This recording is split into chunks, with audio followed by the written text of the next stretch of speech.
Memories of him are still vivid in my mind. He looked pale, emaciated, and was constantly moaning with pain. The smell coming from his wound was so intolerable that even he had to wear a mask and cover his face.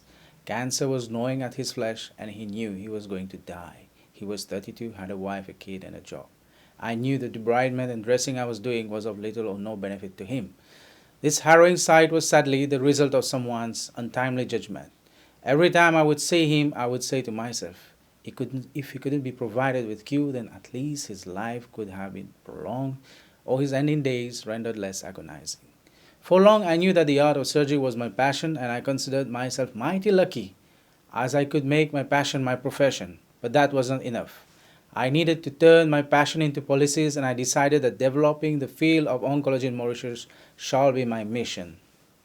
Thus, after completing my fellowship in surgical oncology, I returned back to my country and started to actively develop the cancer plan for Mauritius. In just a short time, I began to make an impact. I strongly advocated for the multidisciplinary tumor board discussions in all the 5 regional hospitals. Committees where experts meet and discuss on management of complex cases. I trained staff about the principles of oncology, and I immensely contributed into the design of simple algorithms for management of certain cancer disease, and they were widely adopted in day-to-day practice. However, with emerging scientific advances, we now know there is no routine cancer.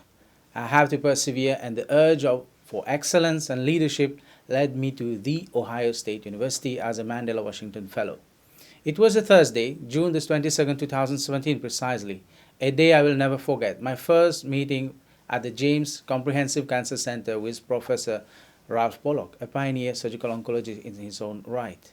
After hearing my story for about half an hour, he looked at me, smiled, and said, "I'll tell you an anecdote, and let me share that with you." He said, "Tetraj, during the early 90s, at the time when they were pulling down the wall between the East and the West Germany, the Polish Prime Minister invited a US company to develop the telecommunication system in Poland. At that time, there were only 10 phone lines in Poland, and the plan was to wire the whole country. While they were in a conversation, suddenly the AT&T guy's mobile phone rang and he picked up. In just a split second, the Poland's fate underwent a paradigm shift. The Polish Prime Minister said, "Why not have this wireless system instead in my country?" "Yeah, why not?" Professor Pollock continued. "You can simply jump to where we are now." For a few seconds I was perplexed. Is this not called stealing of intellectual property? Well, let's see things in the right perspective. Ancient Africa has been the birthplace of many innovations. We were once upon a time the best student in the class, and others copied and followed us. Do you know that maths concepts like multiplications, divisions, geometric formulas, areas, and volume came from ancient Africa? Do you know that ancient Africa was performing medical procedures like vaccination, brain surgery, skin grafting, caesarean section, tissue cauterization long before the Europeans? Do you know that the first words spoken by humans were spoken by our African forefathers? Do you know that metallurgy and tool making in ancient Africa surpassed those in Europe? Our Malian forefathers knew about the Jupiter moons, Milky Way, Sirius star system well before the modern astronomy. The list goes on, and I doubt if you're still sitting on your chair and have not yet fallen in the ground in disbelief. The world copied from us. Thus, I find nothing wrong if we borrow some ideas from them.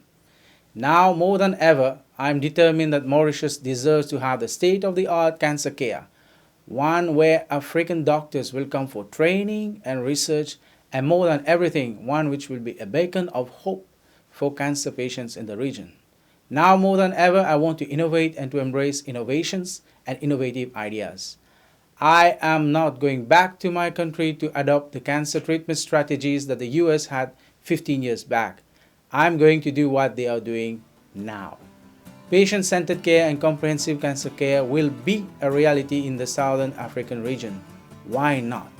Yeah, why not simply have what they are having? Thank you, ladies and gentlemen.